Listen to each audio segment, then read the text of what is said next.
Merci de m'accueillir ici. Bonjour à toutes les personnes qui sont dans les constituantes. Et comme je viens de l'UQTR, c'est très apprécié, vous savez, cette technologie où on peut assister à des présentations, à des échanges et de pouvoir vivre à distance cette situation. J'ai décidé de vous parler, en fait, ça fait une continuité entre la première, la deuxième et la troisième conférence d'aujourd'hui, puisque j'ai situé mon sujet sur vraiment une expérience de terrain. Et c'est une histoire. Je viens vous raconter une histoire. Et c'est une histoire qui est très belle et qui a donné des émotions à un grand groupe de personnes, incluant les directions d'école, incluant les parents. Donc, c'est la création musicale pour soutenir le goût de l'école des jeunes à risque.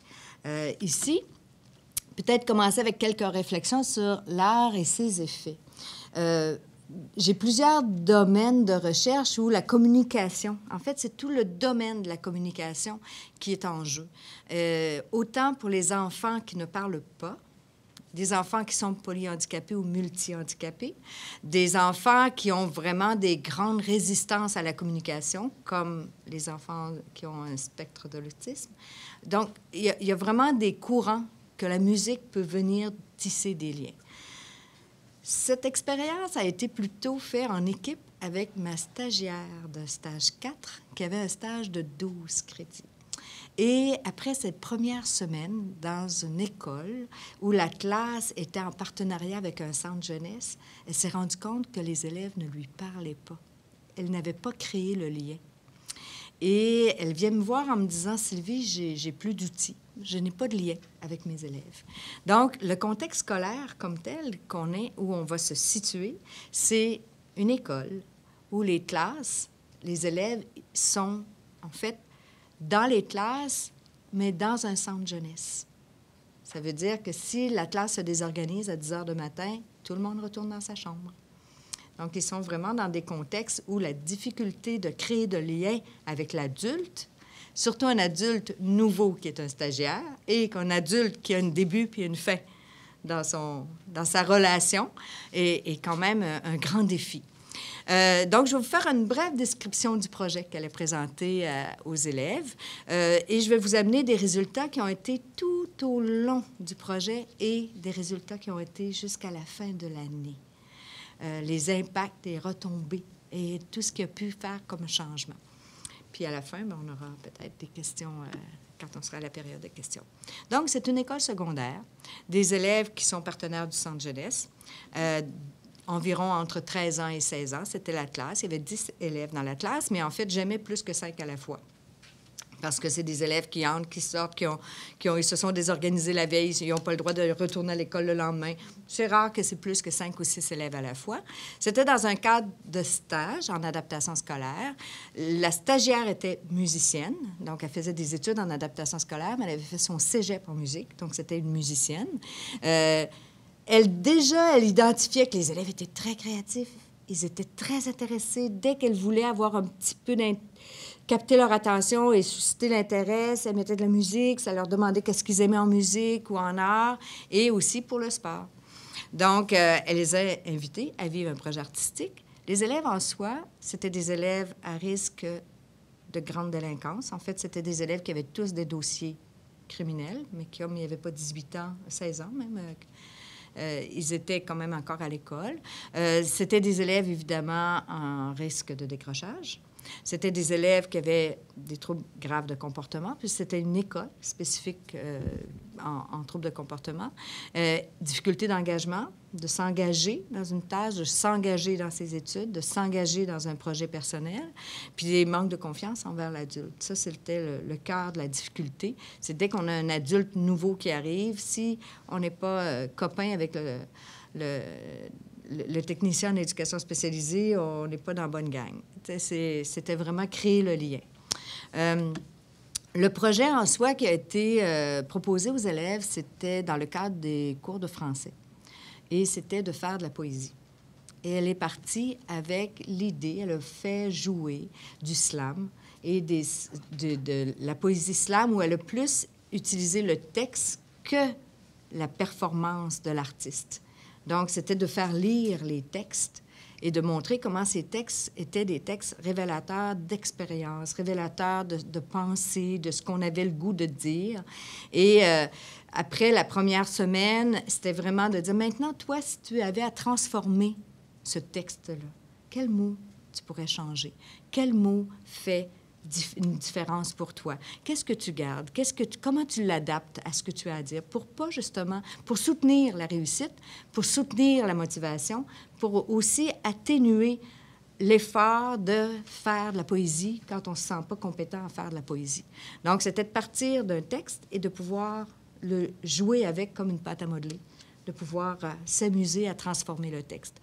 Elle a fait évidemment des liens avec le programme et elle a mis en perspective que toute la rythmique de la musique, on le portait. Et c'était vraiment en lien avec « nous sommes instruments de musique ».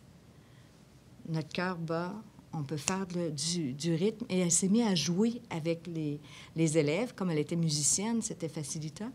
Elle s'est mise à jouer rythmiquement avec les élèves. Donc, ils avaient toujours une pause musicale pour jouer sur le corps, sans instrument de musique, puis comprendre que le corps en soi est un instrument, la voix est un instrument. Et elle a invité, pour ce projet-là, quelquefois un conférencier qui venait parler de composition, qui venait parler de création, qui venait parler comment on peut prendre une musique, prendre un texte et jouer avec ces deux éléments-là. Et le projet en soi était de faire une création individuelle.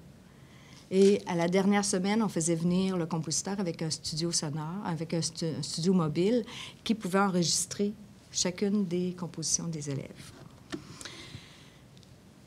En soi, le parcours a été un grand crescendo. Au début, les élèves, manque de confiance, ne pensaient pas que c'était si intéressant, ne pensaient pas qu'ils étaient capables de le faire. Ils voyaient que la musique qu'ils écoutaient appartenait à quelqu'un de l'élite. Ils n'étaient pas capables de le faire. Et petit peu à petit peu, elle leur demandait d'ajouter un élément qui était significatif pour eux. Elle les aidait à mieux structurer le texte. Les élèves, entre eux, corrigeaient le texte du copain. On allait sur Internet chercher des rythmes qui étaient significatifs ou des rythmes qui pouvaient s'adapter aux mots qu'ils avaient choisis ou écrits, pour à la fin, après 6 semaines, d'avoir vraiment des pièces musicales très intéressantes. Peut-être pas pour la performance artistique, mais c'était le processus qui était important. Donc, le processus de l'élève qui part de peut-être un manque d'intérêt, un manque d'engagement, un manque de lien avec quelqu'un qui est inconnu ou nouveau, un manque... Donc, on est allé documenter ensemble. Moi, dès la première supervision, on a mis une fiche d'observation que les élèves eux-mêmes avaient une auto-observation sur leur propre comportement qui se modifiait. Et nous, professeurs, l'enseignant dans la classe et moi, qui allaient faire de l'observation occasionnelle pour pouvoir voir l'évolution des élèves et du lien avec la stagiaire. Pour terminer, ils ont donc été dans un studio qu'on a aménagé dans une classe et ils se sont sentis vraiment comme des artistes professionnels où la qualité sonore était exceptionnelle. Et le fait qu'on amenait les écouteurs, le microphone, tout était installé comme un vrai studio. Ils voyaient les consoles, ils voyaient tout ce qui était vraiment comme les vrais artistes le faisaient. Donc, il y a eu un CD qui a été fait, qu'ils ont appelé, l'école s'appelle École du Moulin. Donc, ils ont appelé Rap du Moulin. Et les élèves ont contribué à tout, à faire les images, à faire la jaquette, la maquette comme telle, la jaquette, à en parler aux parents, en parler aux gens. Et c'était pour eux une réussite. Ce qu'on voit souvent dans les projets, hein, c'est pas unique, mais celui-là était particulier parce que ces enfants-là ou ces jeunes-là vivent très rarement la réussite. C'est des élèves qui ont un parcours où ils sont très individualistes, individualisés, et on individualise aussi l'intervention. C'est souvent du 1-1. Donc, l'effet... Et même dans la pédagogie. Hein. Dans la pédagogie, ils ont un accompagnement pour leurs études, un accompagnement académique où souvent ils sont dans des fascicules, ils vont faire leurs fascicules, vont les demander au professeur si ça va, puis ils font l'examen quand ils sont prêts, puis tout est assez individualisé. Tandis que l'enseignante, la stagiaire, a vraiment proposé qu'il y ait de l'entraide, qu'il y ait un engagement commun. On ne fera pas venir un compositeur pour une personne. On fera pas venir... On ne mettra pas ce projet-là pour juste deux. Donc, on s'engage ou on ne s'engage pas. On est passé à des présences où il y avait 4, 5, 6 élèves à la fois. À la fin, ils étaient toujours tous là. Parce qu'ils avaient à cœur leur projet. Ils avaient à cœur d'aller au studio. On avait 2 journées de studio, 5 par jour. On ne pouvait pas aller plus loin. On n'avait pas les budgets non plus, etc. Donc, dans les résultats, ils avaient un CD. Ils avaient des chansons qui racontent soit leur vie, des expériences, qui racontent leur amitié, qui racontent des pardons. Et j'ai un petit exemple de ça. Il y a un des élèves qui a utilisé un texte d'un rappeur français qui était sur le pardon. Mais c'était pardonner à la société, pardonner de ne pas m'engager. Mais c'était pas personnalisé. C'était un pardon pour améliorer la société.